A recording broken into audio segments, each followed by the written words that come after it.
NCP के रुकन parliament Supriya सूले ने मरकज़ पर निशाना साधा है। उन्होंने कहा कि जो भी मरकज़ के खिलाफ बोलता है ईडी उसके पीछे लगा दी जाती है।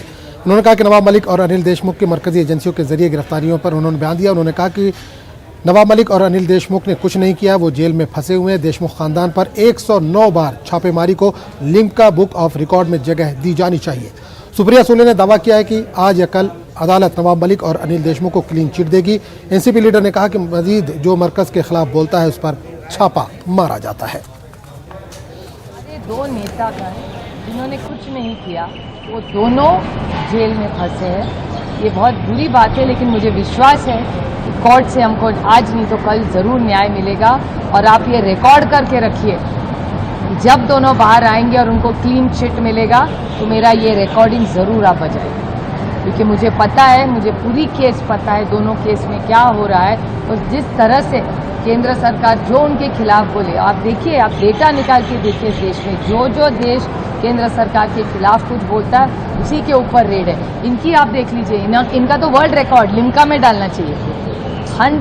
109 बार देशमुख फैमिली के यहाँ रेड हुई है, 109।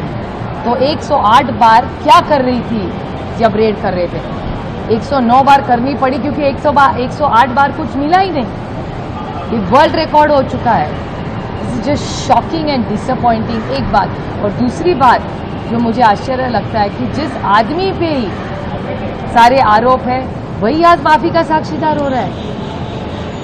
आप सोचिए, और ये हमारे नेता इसलिए नहीं, दिस इज जस्ट लॉजिक कि जिस आदमी पे 10 गुने हैं, जो खुद कबूल भी कर चुका है, और वही आज माफी का साक्षीदार कैसे बन सकता है? ये कौन सा न्याय है?